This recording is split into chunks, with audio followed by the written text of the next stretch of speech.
Fonoquinesis.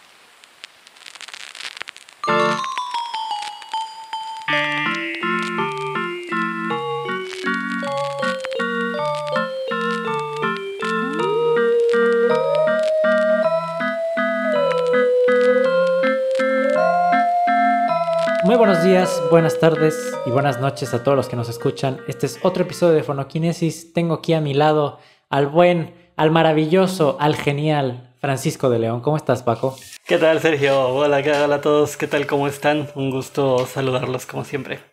Así es, nos da muchísimo gusto regresar ahora a esta segunda temporada de Fonoquinesis. Como hemos dicho en episodios anteriores, pues la verdad no nos esperábamos esto, ¿no? No nos esperábamos tener ya tantos episodios. Se está poniendo buenísimo y hoy tenemos un temazo. Hoy tenemos un tema que llega a nuestros corazones, ¿no? A nuestros corazones un poco raros porque la verdad es que es un tema bastante interesante. Sí. ¿De qué vamos a hablar, Paquito? Llega a nuestros corazones y los maltrata con mucha sangre. Vamos a hablar de cine de slashers. Vamos a hablar de qué demonios es el cine de slashers. De hecho, si nos están viendo más bien en YouTube, ya vieron que acá Sergio tiene su mancha de sangre, que yo tengo al buen Freddy Crudas, ¿no? Entonces, pues bueno, vamos a estar hablando de este género nacido hacia finales de los 70. Así es un género muy interesante, no solo porque es bastante popular, realmente mucha gente cuando dice que le gustan las películas de terror, muchas veces es que le gustan los slashers, porque es todo lo que han visto del cine de terror, ¿no? Uh-huh. Entonces llega a ser tan grande el género que se ha hecho como simbólico en términos de decir, el cine de terror es esto, pero hay mucho más, ¿no? Y los slashers en realidad es un género que tiene un origen interesante, ¿no? Entonces hablemos un poco de dónde vienen los slashers, ¿no? ¿Quién dijo, vamos a hacer una película sobre alguien matando, ¿no?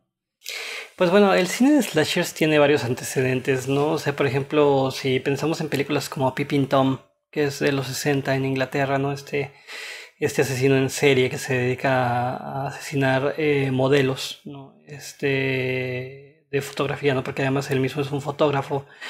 Pues resulta un antecedente para el cine de slashers, ¿no? Y había un tipo de cine que se llamaban las nudies, ¿no? En las que había cierto tipo de desnudos, ¿no? Y muy censura X nada más, ¿no? O sea, era muy generalmente del torso hacia arriba, etcétera, ¿no? Pero que lo hacían para jalar gente, ¿no? Y pues bueno, también hacia finales de los 60 empezó a pasar que pues, vieron que también la sangre jalaba, ¿no? Y que pues empezaban también a poner asesinatos y todo esto, ¿no? Entonces, este género en realidad va a cobrar mayor fama con tres acontecimientos específicos, ¿no? El uno es la aparición de Ed Gein, que es el primer hombre al que se le acusa de asesinato en serie, o sea, es de hecho con quien se acuña el término. El término asesino en serie se va a acuñar a partir de ahí y posteriormente aparece basada en el caso de Ed Gein la célebre novela de Richard Matheson, perdón, que estoy diciendo de Richard Matheson, de Robert Bloch, Psicosis, ¿no? Con la aparición de Psicosis y la posterior adaptación de Alfred Hitchcock, que es una de las películas de terror más famosas de la historia del cine, que aparece en el 60, pues en realidad va a aparecer un nuevo tipo de homicida que no habíamos visto en el cine, ¿no? O sea, un tipo de asesinato que es muy sangriento, que es muy directo, ¿no? Recordemos que Hitchcock quiere ser elegante a la hora de filmar la muerte del personaje de Marion, ¿no? Entonces, por eso decide filmar la película en blanco y negro, ¿no? Pero la aparición del cuchillo es fundamental, ¿no? O sea, que veamos el cuchillo, que no lo veamos entrar es bastante particular, ¿no? Que no haya decidido no filmar el arma infringiendo el daño, ¿no? Pero aún así pues se convierte en una escena muy muy sangrienta y esto va a servir a autores como en particular a un autor como Toby Hooper para cuando va a hacer su película La Masacre de Texas, ¿no? O sea que sería el gran antecedente del cine, eso digamos sería el antecedente del cine de slashers. Pero ya la primera película que se toma en cuenta en la historia de este subgénero, porque bueno, el género sería el horror y el subgénero sería el de slashers, es Halloween de John Carpenter en el 78. Sí, de hecho, es muy interesante hablar. Yo quisiera hablar un poco, por ejemplo, de la fascinación que tenemos con la violencia, ¿no?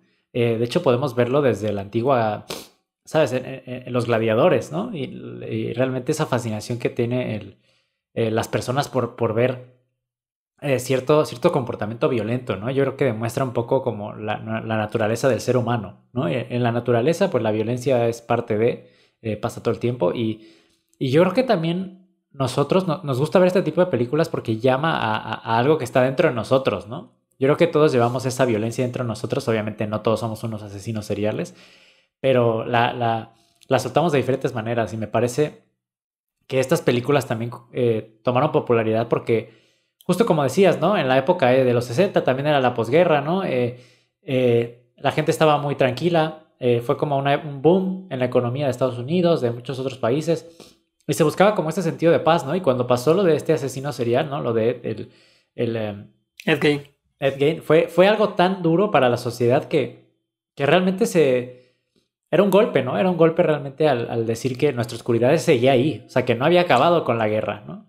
Sí, y de hecho que más bien se esconde, ¿no? O sea, por ejemplo, un amigo visitó hace algunos años el pueblo donde Ed Gein cometió sus asesinatos y sé que es muy de llamar la atención, que es algo que a mí me parece que es muy de Estados Unidos, ¿no? Esta negación a reconocer que son más terribles de lo que ellos mismos quieren admitir. Y por ejemplo dice que en este pueblo, ¿no? La casa de Ed Gein, lo que era la casa de Ed Gein la convirtieron en estacionamiento. Y que si tú preguntas por él, nadie te dice que no, nunca vivió ahí, que eso nunca ocurrió. Es esta negación. De hecho, ya más adelantito hablaremos de ello, pero de ahí fue una de las fuentes de inspiración de Wes Craven a la hora de crear un personaje como Freddy Krueger, ¿no? Porque recordemos que a Freddy Krueger hay que invocarlo, no hay que decir su nombre para que aparezca.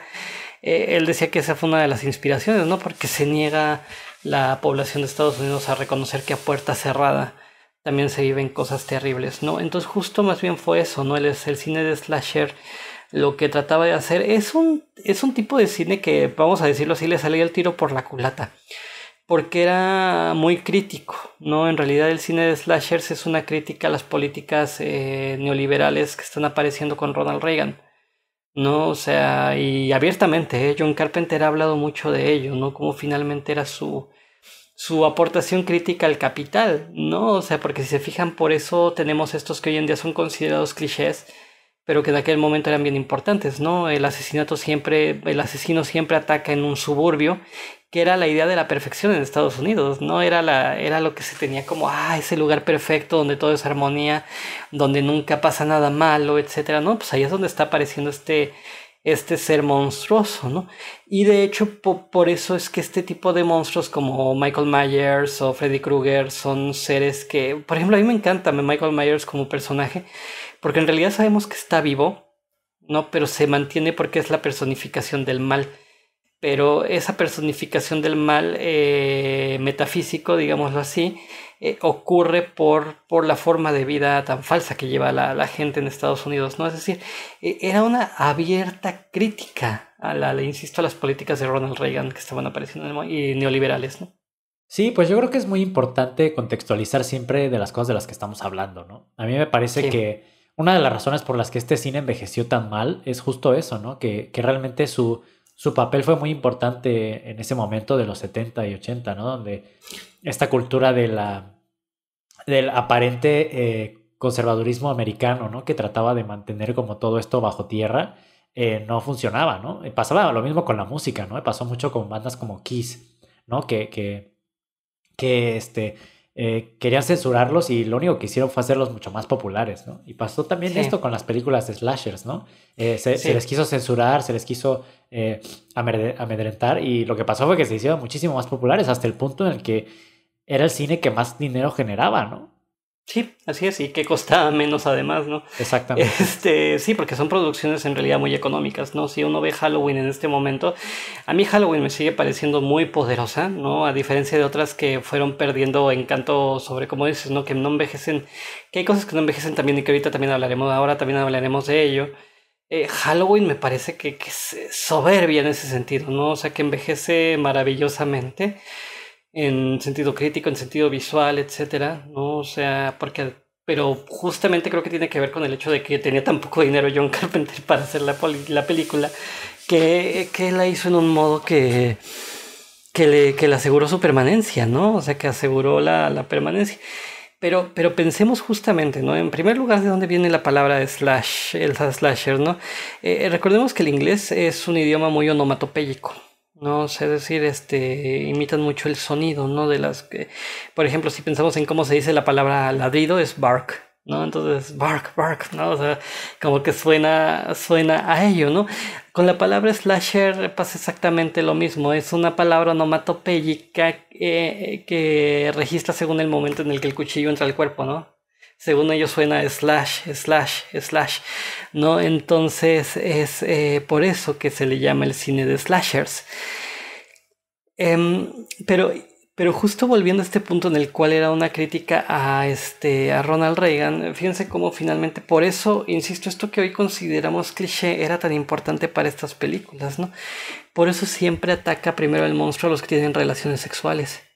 Porque es algo de lo que hablo en contra. Recuerden que la política sexual de Ronald Reagan era extremadamente conservadora, ¿no? Y que de hecho utilizó la aparición de una enfermedad como el VIH para hablar en contra de las comunidades homosexuales, particularmente masculinas, en aquel momento, ¿no? Y después ya la agenda se transformó en contra de todas las comunidades LGBTI más, ¿no? Pero específicamente estaba hablando, o sea, incluso todavía se refería a ellos como sodomitas, ¿no? O sea, llegó en varios discursos a referirse a ellos como sodomitas. Entonces, justamente, y en realidad censuró cualquier tipo de sexualidad, ¿no? O sea, la heterosexualidad, decía que fuera de que del VIH era bueno, y que en aquel momento le decían abiertamente SIDA, ¿no? El SIDA era un castigo divino por andar cogiendo fuera del matrimonio, ¿no? Básicamente. Entonces, justamente por eso el monstruo ataca a sus víctimas, son gente que tuvo relaciones sexuales. Por eso generalmente la heroína final es, en primer lugar, es mujer, ¿no? Y son generalmente las que son puras. Es decir, había toda una crítica a ese estatus político, social, cultural que habitaba Estados Unidos, en el que habitaba Estados Unidos, ¿no? Y de hecho, podríamos considerar, y hay varios estudios psicoanalíticos que hablan de ello, el crimen del slasher es más sexual que de muerte, vaya, ¿no? Es más tanático en el sentido de la sexualidad que de la muerte como tal, ¿no? De hecho, hay quienes interpretan el arma que escogen, el arma de preferencia de estos villanos, ¿no? El guantelete de Freddy Krueger, el machete de Jason, el cuchillo de Michael Myers como un sustituto para la penetración. No, se queda más la sangre, representa la virginidad, etcétera, etcétera, etcétera. Sí, yo creo que hay temas bastante interesantes. Lo que me parece curioso es que realmente, por ejemplo, como John Carpenter, ¿no? Cuando estaba haciendo estas películas, muchas de las cosas que se volvieron como características de los slashers no empezaron así. O sea, ellos no dijeron, es que quiero hacer esto por esto, ¿no? O sea, realmente las películas se volvieron películas de culto hasta tal punto en el que se trató de imitar muchas de las cosas que pasaban y se volvió una fórmula en realidad, que fue lo que terminó por causar como el declive de este tipo de género, ¿no? De este tipo de películas. Y me parece y que es imposible que exista el remake, además. Eso, justamente eso que acabas de señalar.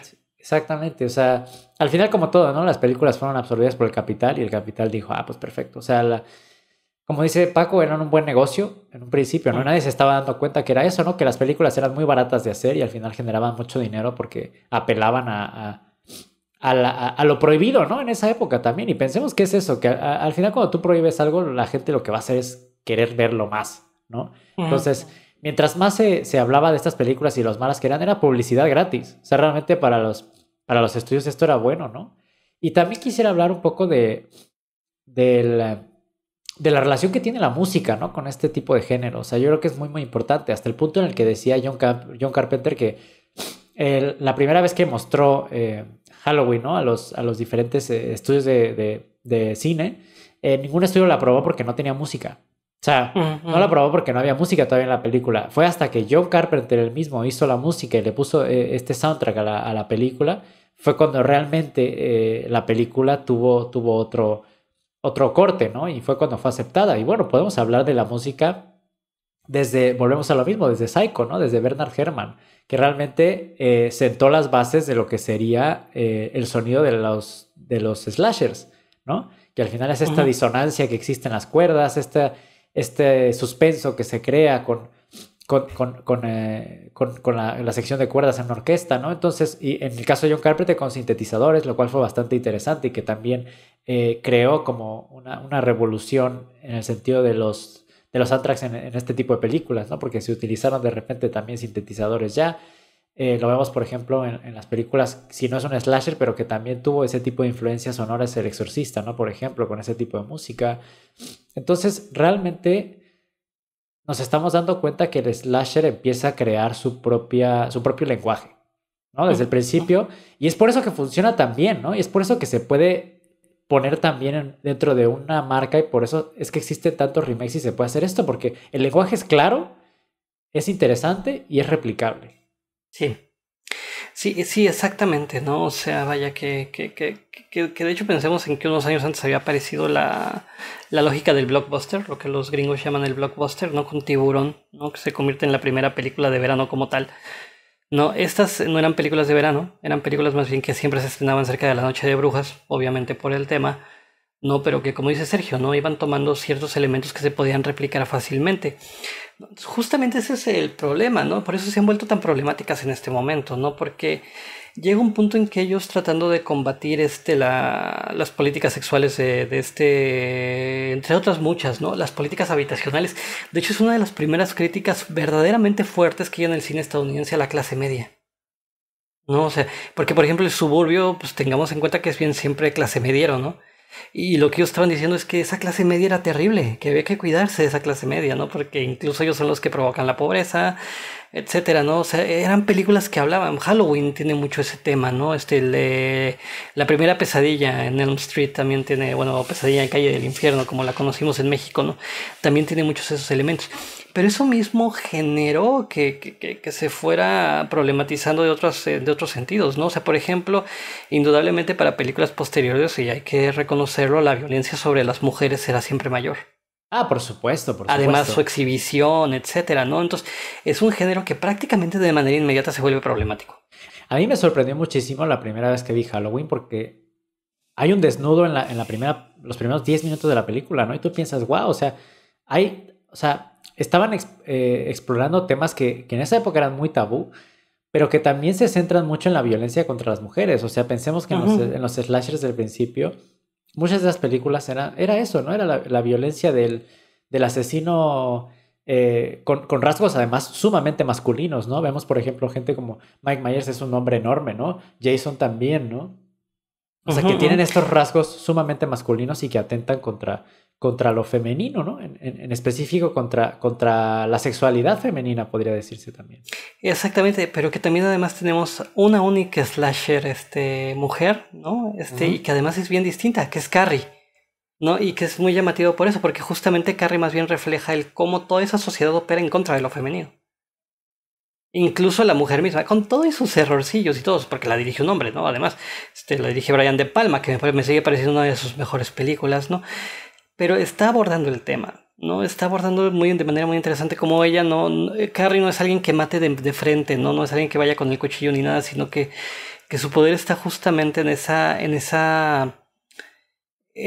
feminidad, y sí lo pongo en sentido metafísico para términos de la película, que está siendo reprimida por el mundo exterior, ¿no? O sea, que está siendo reprimida por el mundo exterior, y ahí es cuando se expresa esto terrible, ¿no? O sea, pero por ejemplo, insisto, ¿no? O sea, hay cosas de las que no podemos sentirnos nada orgullosos, como por ejemplo que Sleepaway Camp, esta famosa película por estar tan mal hecha que es muy divertida, pero que justo, ¿no? Acusa el villano, digamos, el monstruo era un niño al que habían educado como niña. No, es decir, o sea, se cometen esos errores, esas discriminaciones, etcétera, ¿no? Obviamente, ¿no? O sea, ¿por qué? Porque se fueron replicando fórmulas, ¿no? Y lo que estaba de fondo de manera crítica para los primeros directores como John Carpenter y Wes Craven, sobre todo, pues se convirtió en un estereotipo para los que estaban por venir. Sí, a mí me parece muy gracioso que mucha gente que solo ha visto los remakes, ¿no? El remake de La Masacre de Texas del 2003, o sea, el remake que empezaron a pasar en los 2000, ¿no? De todas estas películas, piensan que estas ideas eran nuevas en ese momento, ¿no? Y tú dices, no, no, no, estas ideas vienen de muchas otras. Y además que es curioso que de todas las películas que hemos hablado, ¿no? De las películas que realmente empezaron este género, pues casi todas pasaron en la época dorada, ¿no? De los slashers, que fue de principios de los 70 hasta básicamente los 70 y los 80, ¿no? Y bueno, o sea, hemos hablado, como tú dices, ¿no? De Halloween, podemos hablar también de Black Christmas, ¿no? Que también fue una película bastante importante para el género.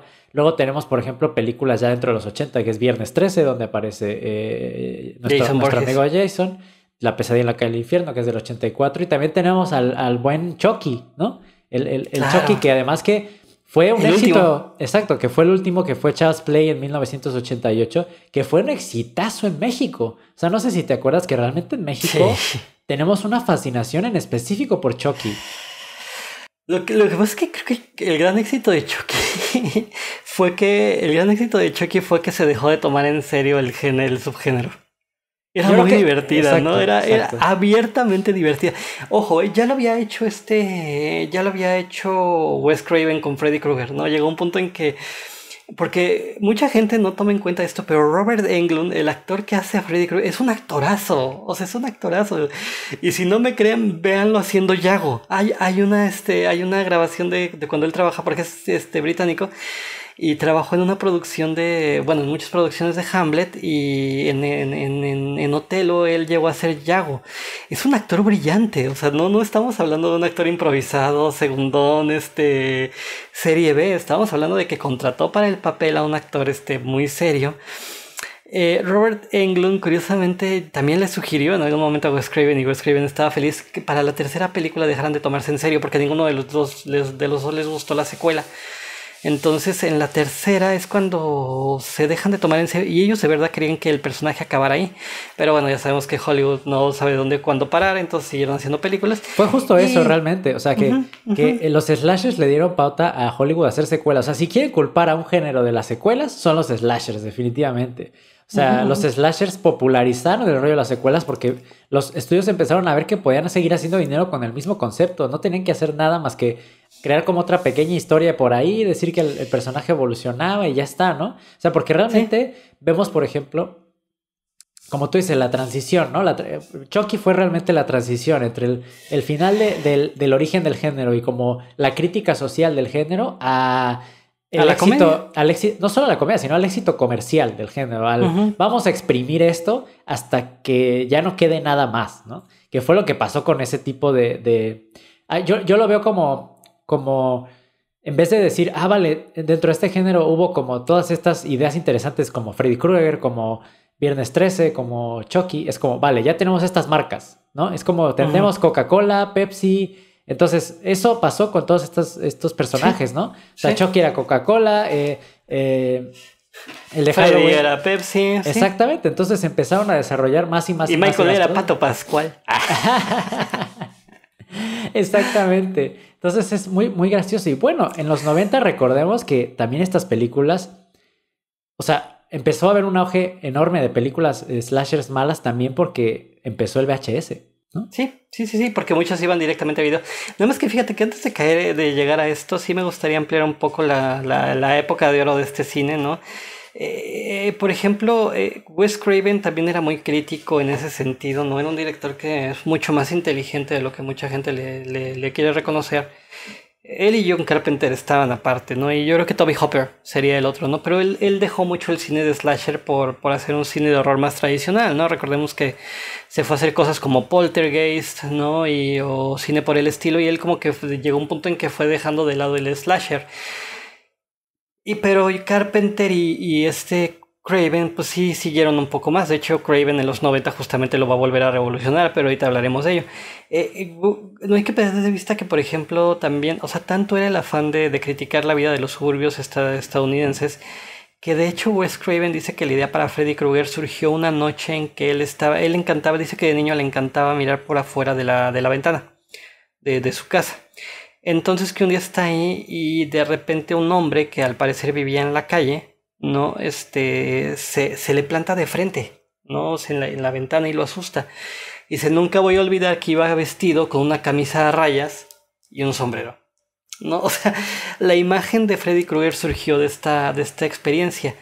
Pero él recuerda más bien cómo, dice, no nada más pasó esto, sino que todos en el barrio, por ser suburbio, hicieron hasta lo imposible por deshacerse de este hombre, porque lo consideraban que era monstruoso que un hombre de la calle estuviera en el barrio, que era respetable, suburbano, etcétera, etcétera, etcétera, y no lo volví a ver, nunca supe qué pasó de él. Entonces dice, vaya, o sea, justo insisto, no hay, lo terrible es el suburbio como tal, o sea, no perdamos de vista que por eso Freddy Krueger de hecho está cobrando venganza porque lo acusan falsamente de algo, ¿no? O sea, y por eso adquiere este poder de meterse en los sueños de los jóvenes y matarlos, ¿no? O sea, como castigo a los padres que fueron los que lo asesinaron a él propiamente, ¿no? Entonces, insisto, había este velo crítico que se va a ver transformado de manera casi inmediata, como decías, por estas secuelas, que de hecho el propio Craven va a ver cómo se está convirtiendo en un estereotipo el género que ellos tanto habían procurado. Y que lo matan, que al final incluso con Freddy Krueger llega la película esta donde le dan la vuelta al discurso y dicen que Freddy sí que es culpable de lo que hizo. No sé si te acuerdas de la película, ¿no? Sí. Yo creo que ahí fue donde fue la muerte del personaje en realidad, porque ya tragiversaron tanto la historia del personaje que ya no tenía nada que ver con el origen y la crítica que el personaje mostraba, ¿no? Exactamente, y no hay que perder de vista que ahí hay uno bien importante que de hecho está a punto de salir un remake y que se habla poco de él, que es Candyman, que es similar y que es el primero que es negro, ¿no? Y que trata el dilema de la esclavitud, que trata el dilema, insisto, con todas sus torpezas, ingenuidades y banalidades que puede tener el cine de horror.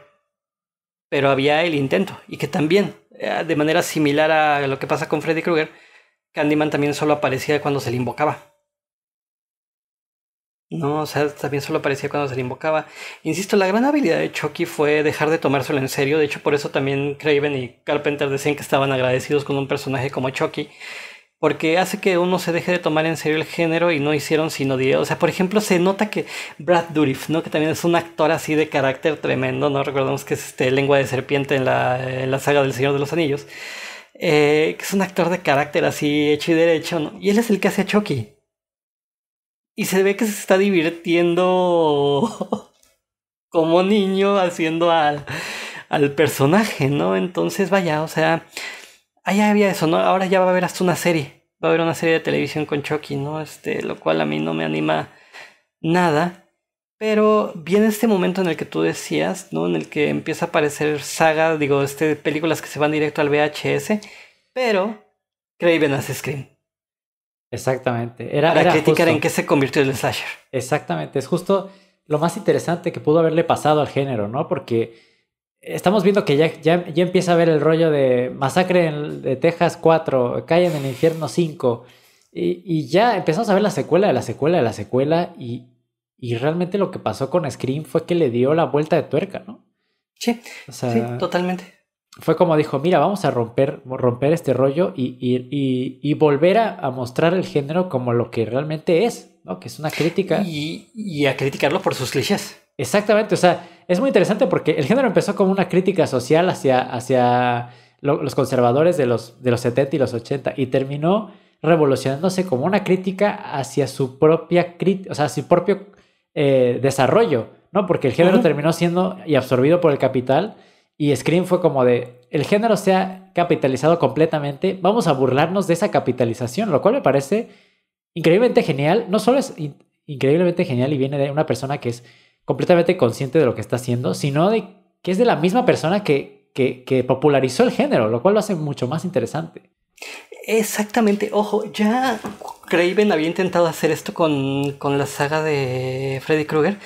A lo mejor Luis nos puede ayudar en lo que estamos ampliando un poquito esto, ¿no? Para, si mal no recuerdo, Luis, a ver si tú lo puedes buscar. Es la tercera película, la que también dirige Wes Craven y que se pone meta, ¿no? O sea, se pone metaficcional, porque Freddy Krueger empieza a perseguir a la actriz que sale en la primera, pero a la actriz. O sea, es decir, ella aparece en la película con su verdadero nombre, y Freddy Krueger empieza a perseguirla en sueños, no, porque justamente le parecía ya tan absurdo a Wes Craven lo que está pasando con el cine de slashers, que empieza a hacer esta metacrítica al género, que pasó desapercibida. Yo me acuerdo, yo la vi en cine, y yo decía, qué maravilla de película. Pero la gente decía, no, es una payasada, está muy mal. Pero de repente en los 90 aparece Scream y uno dice, claro, no, o sea, lo que pasa es que el hombre tenía que terminar de perfeccionar esa crítica y lo hizo maravillosamente bien. Como dice Sergio, ¿no? Fue criticar ya no solo la estructura conservadora setentera de la que había hablado durante cerca de 20 años Wes Craven, sino criticar aquello que se convirtió en el propio género con el cual él trató de hacer la crítica. No, y lo revitalizó completamente. O sea, el género estaba muriendo. O sea, el género estaba muerto. Estaba ya muerto, ¿sabes? O sea, realmente ya nadie quería hacer películas de slashers porque se habían hecho... O sea, en la época... Estamos hablando de que en la época dorada de esas 2 décadas se hicieron más de 100 películas de slashers, ¿no? Y estamos hablando de 100 películas relativamente comerciales. Imagínate todas las que se hicieron que no llegaron a ser así tan comerciales, ¿no? Entonces, la gente estaba harta de este tipo de películas. Entonces, sí. el Scream no solo revitalizó el género, sino que fue también, como Chucky fue la transición entre la época de dorada y esta parte de los slashers, revitalizó el género en términos de que se desarrollaron películas como Scary Movie, por ejemplo, que fue como una crítica de comedia, ¿no? hacia el género de terror también. Y después los remakes, que fue lo que empezó con La Masacre de Texas en el 2003. Así es, de hecho, nada más y para irnos un poquito de nuevo con Scream, recordemos que incluso Craven, o sea, insisto, es que es un hombre brillante, bueno, era un hombre en paz espante, él sí tal cual en paz espante, ¿no? Fíjense qué habilidad, ¿no? Hace la crítica al slasher, no nada más es de las películas de John Carpenter o las suyas propias, sino que empieza con la película que empezó todo, que habíamos dicho que era Psicosis, ¿no? Y que hace que mata a su protagonista en los primeros minutos de la película.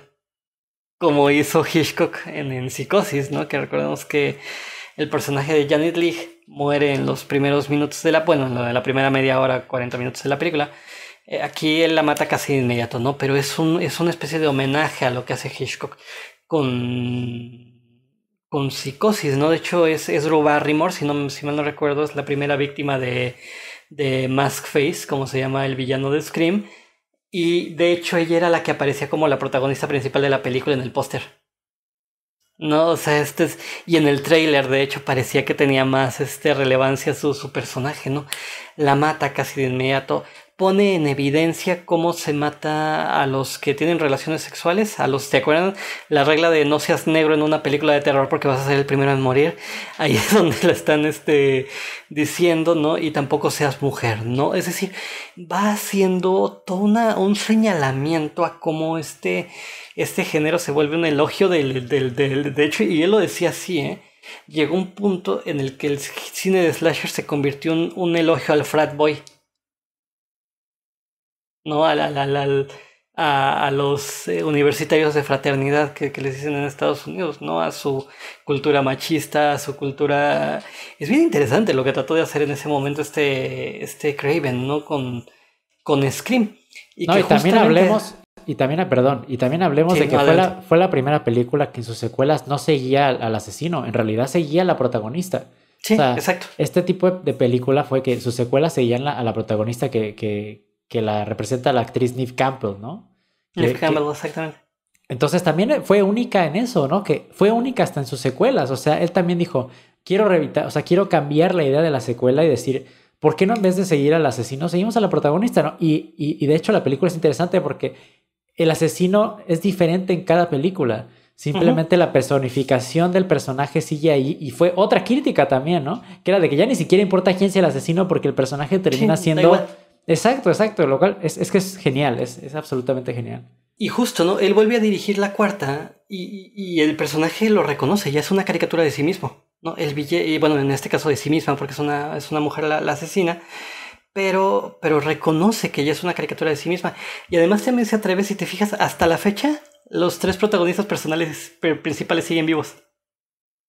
Neve Campbell, el personaje de Courtney Cox, y David Arquette.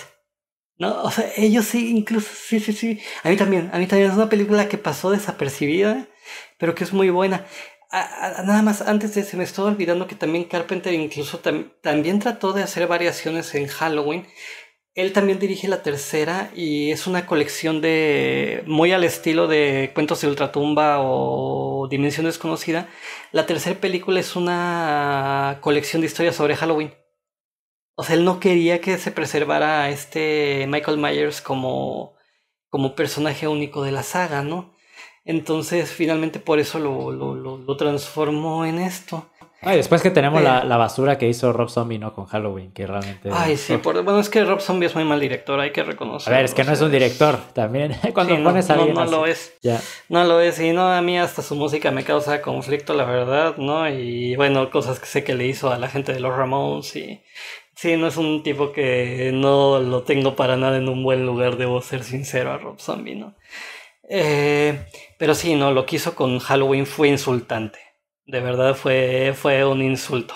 O sea, es alguien que está más preocupado por sí mismo que por el material que está dirigiendo y fue completamente irrespetuoso con la película de Carpenter, ¿no? O sea, de hecho Carpenter ni habla de las películas de este zombie, ¿no? O sea, para él es como si no existieran.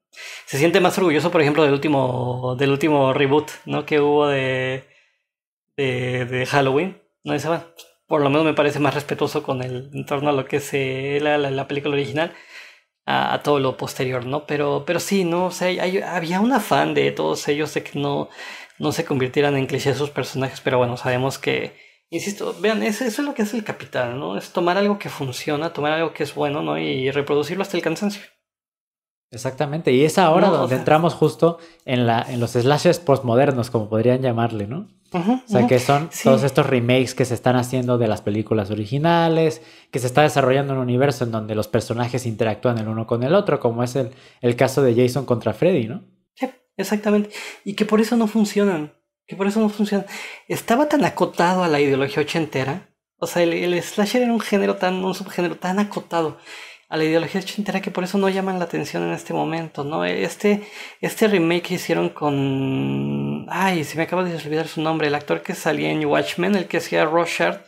Y que es un buen actor. Y que es un buen actor además, pero él haciendo a Freddy Krueger... En primera que el maquillaje era horrible. También. El maquillaje era muy malo. Pero aparte, ¿cómo quitas a Robert Englund cuando además Robert Englund te dijo, no, yo puedo seguir haciendo el papel, ¿no? O sea, no tengo problema en seguir haciendo el papel.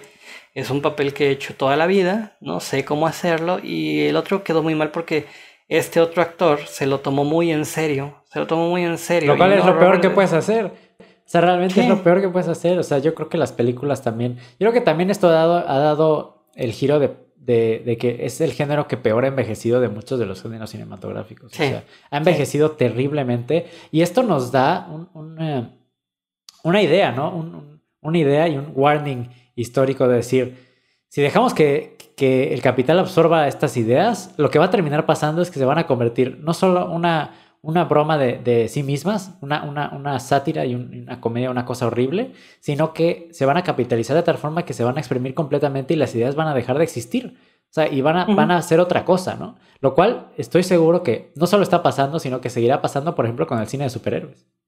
No, el cine de superhéroes ya le pasó hace mucho, ¿no? Exacto, el cine de superhéroes ya le pasó, ¿no? O sea, creo que es el género que ha muerto más rápido, ¿no? O sea, que tiene más o menos unos 10 o 15 años de historia y que ya no hace sino morderse la cola, francamente, ¿no? O sea, sin que eso quiera decir que ya no hay películas buenas, ¿no? Está un Thor Ragnarok, está Infinity Wars, bueno, las de Nolan ya no las incluyo porque ya son viejonas, ¿no? O sea, hay que tomar en cuenta que ya el caballero de Dark Knight ya está a punto de... Ya está muy cerca de los 15 años, ¿no? O sea, no hay que perder de vista que ya son películas que ya tienen total. su temporadita circulando por aquí, ¿no? Entonces, vaya, ¿no? Pero ya el género ya se está mordiendo la cola, ¿no? Al cine de slashers le ocurrió también, pero tuvo una vida más larga, ¿no? Sí, vivió unos 20, 25 años más o menos. Gracias a Wes Craven. Gracias a Wes Craven, exactamente. Pero insisto, ¿no? Hay que tomar en cuenta que finalmente no funcionan las películas de slasher. ¿Por qué los remakes no funcionaron? Porque el slasher no funciona fuera del contexto ochentero. Y fue lo que Wes Craven nos quiso advertir en Scream. Como finalmente no funcionaba fuera del entorno ochentero porque el mundo ya cambió. Exacto, y ¿sabes qué pasa? Que los slashers ahora no funcionan porque ya estamos, desgraciadamente ya estamos increíblemente acostumbrados a la violencia. Sí. O sea, ya vemos muchísima violencia en todos lados, entonces ya este tipo de películas no nos sorprenden. O sea, tú piensas el revuelo que causó Psycho o que Psicosis o que causó Halloween en la época en la que salió, ¿no? Había desnudos, había violencia, había sexo, había cosas que la sociedad no estaba acostumbrada a ver en las películas. Pero ahora con todo lo que estamos acostumbrados a ver, yo creo que Slasher tiene que morir ya, porque es que ya no tiene sentido hacer películas sobre este tipo de cosas, ¿no? En lo cual está bien y además que me parece mucho mejor que ahora se piense, por ejemplo, en crear películas de horror postmoderno, ¿no? En crear, o sea, el Capital no tiene en falta el horror, o sea, existe muchísimo horror dentro de nuestra realidad, ¿no? Entonces, cosas, por ejemplo, como Black Mirror, ¿no? Que están empezando ya a crearse cosas que tienen relevancia en nuestros tiempos y que pueden ser terroríficas. El cine de Jordan Peele, ¿no? Get Out, Claro. Oz, ¿no? O sea, son películas que guían muy... Por eso sí me interesa el remake de Candyman, ¿no? Va a haber un remake de Candyman y lo produce Jordan Peele, ¿no? O sea, justamente parece que va a abordar el tema racial y todo esto, ¿no? Entonces, hay cosas por ahí. Fíjate, a mí me entretuvieron bastante estas películas de Fear Street que hizo Netflix. Ya salió la tercera parte. De hecho, las decidieron sacarlas así con una semana de diferencia. La 1, la 2 y la 3. Están entretenidas y creo que van a ser un lugar interesante. Hay cosas muy criticables de la película, de las películas. La primera se llama Fear Street 1994. Después la segunda se llama Fear Street 1978 y la tercera Fear Street 1666. Decidieron ir en reversa, ¿no? Decidieron empezar con la última parte y ir hacia atrás en el tiempo. Está interesante el planteamiento, es muy slasher, es un homenaje muy a los 80 sin caer en esta nostalgia tipo la idiotez de Stranger Things. Sin un homenaje más bien cauto en ese sentido. Y es interesante, todavía no podría decir que son buenas porque necesito ver la tercera y ver hacia dónde sí van a llegar, hacia donde creo que están apuntando. Pero sí, ¿no? Hay que generarse nuevas cosas, ¿no? O sea, por ejemplo, hay una película que también se puede ver en Netflix que se llama Vampiros en el Bronx y que creo que ya habíamos hablado de ella, ¿no? Y que es una crítica a la gentrificación. Tal cual, qué mejor para representar la avaricia del capital y que quiere tomar los barrios de la gente pobre que con un vampiro, ¿no? O sea, alguien que le está chupando la vida a los habitantes de un barrio, ¿no? Eso es exactamente lo que digo, o sea, temas no faltan en nuestra época, Sí. en realidad sobran, o sea, imagina, estamos en medio de una pandemia mundial, o sea, estamos en medio de lo peor del capitalismo, está volviendo a crecer la extrema derecha en Europa, o sea, Sí. podrías hacer mil películas de terror con esto. Horror hay, exactamente. Y hay cosas bien interesantes, ¿no? Ya habíamos hablado de este cine dirigido por mujeres, ¿no? Babadook, ¿no? Aunque no escrito por una mujer ni dirigido por una mujer, pero está sí protagonizado por una, ¿no? Que es Under the Shadow, esta película de Irán. Es decir, o sea, ahí hay nuevos terrenos para el horror. Incluso por eso cuando también a John Carpenter le preguntaron que por qué se retiró, dice, porque la verdad es que a mí lo que se me ocurriría hacer está en una época que ya no es esta, entonces prefiero seguir haciendo música.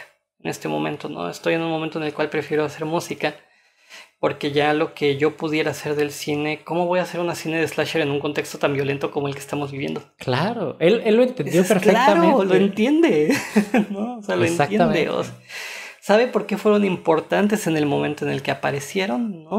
O sea, y no se arrepiente para nada de haberlas dirigido, pero sabe que en este momento el horror tendría que... Y se retiró después de que su película sobre el psiquiátrico fue un fracaso, ¿no? O sea, porque a muchos les parecía predecible y él lo todo entendió, esto, ¿no? yo creo que con esa película él lo Sí. entendió perfectamente, dijo, mi cine se acabó. O sea, estas ideas ya no son contemporáneas, ya no existen, ya no son relevantes. Y yo creo que en este capítulo es eso lo importante, ¿no? O sea, más que hablar de qué películas son buenas o malas, estamos hablando de un género, de un subgénero que empezó como ideas revolucionarias, ideas que eran contraculturales y que terminó siendo absorbido completamente hasta el punto de que ya fue parte de algo cliché y que se convirtió en algo que ya es completamente irrelevante. Yo creo que nos deja una lección muy, muy importante acerca de cómo el capital absorbe y escupe todo, ¿no? Y cómo realmente tenemos que entender la relevancia de ciertas ideas y por qué hay algunas cosas que deben morir. Exactamente, que no todo es que es eso, ¿no? O sea, la ideología gringa es muy de todo tiene que ser para siempre y no es cierto. nada es para siempre, ¿no? Bueno, diría mi sobrina con mucha razón, ¿no? Nada es para siempre excepto el plástico, ¿no? O sea, Amén, amén. amén. O sea, dejamos lo peor de nosotros en el para siempre, ¿no? Entonces, pero sí, o sea, esos temas no tienen por qué extenderse hasta el infinito y más allá, déjalo descansar, ¿no? O sea, por eso son más importantes, por eso, ¿no? O sea, justo antes de que empezáramos a grabar Luis nos enseñaba que compró, tuvo la oportunidad de adquirir esta edición de Criterion de las primeras 15 películas de Gojira, ¿no? O sea, para no referirme a como Godzilla, para que sepamos que estoy hablando de las películas, sobre todo japonesas, ¿no? Y justo, ¿no? O sea, se ve como finalmente es autocontenido, ¿no? O sea, como ellos, sí, en Japón se han hecho un par de películas más sobre Gojira, pero siempre transformando la metáfora, ¿no? La última, recordemos que Gojira llega con el tsunami, ¿no? Entonces era una preocupación muy de la época, ¿no? Pero en realidad el cine de Gojira ya, digamos, de su etapa de oro ya no está ahí. O sea, Pero es que piensa en esto, o sea, piensa ya se transformó. que realmente, ¿qué es lo que vende? ¿Qué es lo que nos hace consumir más? La nostalgia. Es por eso que estamos reviviendo todas estas cosas, o sea, dejemos morir a los 80 ya, por amor de Dios. O sea, Sí. ¿por qué la música tiene que revivir la estética? O sea, lo estamos viendo en todas las cosas que está haciendo. El cinte. No solo eso, o sea, ya hay cosas No, sí, mucho yo sé, más pero... interesantes. O sea, imagínate, tú ves todo lo que está en Netflix y la mayoría es como de todo el revive estético en términos visuales y auditivos de los 80. Y dices, mira, Sí. los 80 fueron los 80 y estuvieron chidos. Hagamos otra cosa. Hay muchas más cosas mucho más interesantes en este momento. Entonces, ¿pero por qué se hace? Pues porque crea un sentido de nostalgia y pensemos que la gente que tiene mi edad en este momento, que tiene 30, que muchos se supone que es la edad de oro del consumidor, ¿no? Pues hay que revivir estas cositas para que la gente empiece a gastar, ¿no?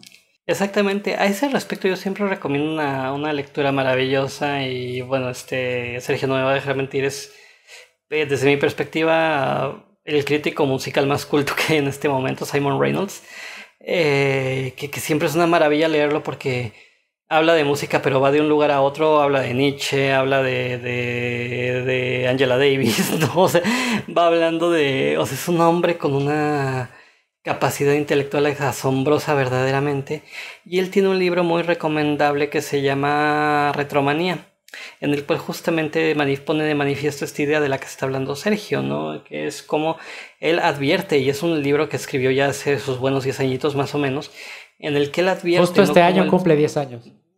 Mira, justo este año cumple 10 de 2011. Y él está advirtiendo, ¿no? Cómo finalmente el pop se va a morder la cola. Y esta nostalgia, dice, es casi inmediata porque ya no el pop ya no tiene hacia dónde ir. Pero es incapaz de reconocer que pues ya podría desaparecer, no pasa nada.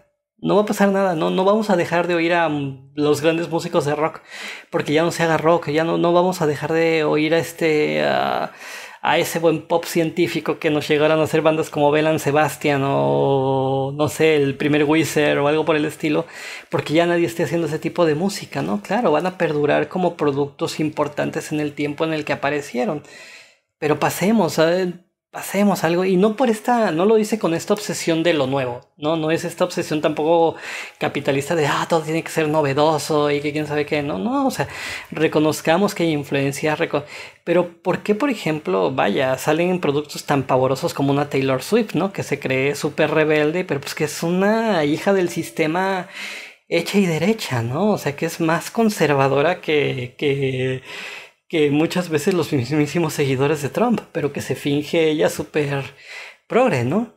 No, deja tú Taylor Swift, o sea, vemos ya remakes de remakes, o sea, remakes de bandas musicales, remakes de películas, que es de lo que estamos hablando justo ahora. Entonces, realmente, lo que les queremos dejar claro, yo creo que como pensamiento final es, entendamos los contextos históricos de las cosas que van surgiendo en la cultura popular, del cine, de la música, de la literatura, y apreciémoslo como lo que son en el momento en el que salieron.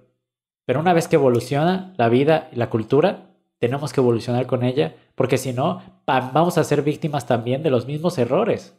Sí. Sí, totalmente, ¿no? Y por eso justo, ¿no? Esos niveles de violencia que proyectaba el slasher no nos sirven en este momento. Al contrario, hablan mal de nuestra cultura, ¿no? Hablan mal de nuestra cultura si seguimos obsesionados con estas forma de... ¿Eso significa vamos a dejar de querer a un personaje como Freddy Krueger? No, por supuesto que no, qué bueno que está ahí. Y siempre es bonito repasar este momento en el que Freddy Krueger acabó con el debut cinematográfico de Johnny Depp, porque es su primer víctima, ¿no? O sea, Claro. además de todo, Johnny Depp es su primer víctima. Entonces, además en una forma por demás ridícula, ¿no? O sea, con esta lluvia de sangre por todas partes. Pero vaya, podemos... hay gente que afortunadamente, y siempre lo hemos dicho aquí en Fonokinesis, ¿no? Afortunadamente hay gente que sí lo está haciendo, pero hay que dejar de mirar a lo... ustedes saben que detesto utilizar términos en inglés, sí, sobre todo cuando no son necesarios, pero sí, es el término que todo el mundo identifica, en ese mainstream. Si dejamos de mirar en ese mainstream, si empezamos a ver los productos independientes, vamos a ver que sí hay cosas bien interesantes, que sí hay cosas que están retando, que sí sigue habiendo una especie de... Ya ni siquiera me voy a atrever a llamarle contracultura, porque creo que también la contracultura fue algo que apareció muy en el contexto de los 70, ¿no? O sea que la contracultura hay que entenderla también mucho en ese contexto, pero que sí están cuestionando sus propias formas de ser culturales. Lo hay, o sea, claro que lo hay, claro que lo hay. Incluso en el cine de alto presupuesto también llega a haber cosas. Insisto, Jordan Peele a mí me está resultando muy interesante. Ojo, no nada más desde que dirigió Get Out, ¿no? Y aquí también digo el título en inglés porque no me acuerdo cómo se llamó aquí en España. No, no me acuerdo cómo se llamó en España, entonces para no generar confusión, pues Get Out, ¿no? Pero él ya hacía ese tipo de comedia, de terror en el programa que tenía con Michael Keegan. No, o sea, ya tenían estos sketches en donde hablaban de zombies racistas, ¿no? En donde hablaban de invasiones extraterrestres, también tanto que ignoraban que había racismo en la Tierra, entonces que por eso no les funcionaba la invasión, etcétera, etcétera, ¿no? Entonces, hay este tipo de productos, ¿no? Insisto, ¿no? Fear Street está llevando hacia un lugar como que reconociendo, ¿no? Que el slasher, pues vaya, es un... lo que hace el director de una manera muy inteligente es tomar lo que hace Wes Craven y llevarlo a otro extremo, ¿no? O sea, sí haciendo una película de slasher, pero viendo que, por ejemplo, la adolescencia ya no es la misma, ¿no? Y por eso escoge las fechas específicamente, ¿no? Escoge hacer ubicar la última película, la primera película en el 94, ¿no? Insisto, ¿no? Que es cuando todavía... O sea, a lo mejor mucha gente no lo piensa hoy en día, ¿no? Pero salir del closet para una persona homosexual, que sí se usaba la frase además, ¿no? Era muy complicado, ¿no? Era una Y sigue actividad muy siéndolo difícil. todavía. Sí, sigue siéndolo, ajá. Pero el que ponga en contexto cómo era para alguien de los 90 confesar homosexualidad frente a su familia, frente a sus amigos, etcétera, es muy bonito, ¿no? Porque si habla, o sea, yo por ejemplo cuando vi esa escena en la película, ¿no? En la primera película de Fear Street dije, claro, ¿no? O sea, tuve amigos que pasaron por eso, ¿no? Tuve amigos que justamente cuando se acercaban a nosotros, a los cercanos a contarnos, era eso, ¿no? Oye, pues tengo miedo, va a pasar esto, va a pasar aquello, no sé qué voy a hacer. Entonces, vaya, o sea, finalmente lo que está haciendo para tratar de revitalizar un poco el género es poner en contexto los miedos de cada época. Y no es banal que haya escogido 94 y 78 como años para que las películas se tengan lugar, ¿no? Para que ahí sea que la trama se desarrolla. O sea, dos momentos importantes en la historia de Slasher. Entonces, material hay. Y hay Vayamos mucho, a él. y hay muchísimo. Pues así es, muchísimas gracias, mi buen Paco. Gracias a todos por escucharnos. Este episodio ha sido bastante interesante. Ya saben, síganos en nuestras redes sociales, en Twitter, en Instagram, en todos estos lados. Estamos como Fonokinesis. Y bueno, gracias, mi buen Paco, y nos vemos en la próxima. Al contrario, gracias. Hasta la próxima.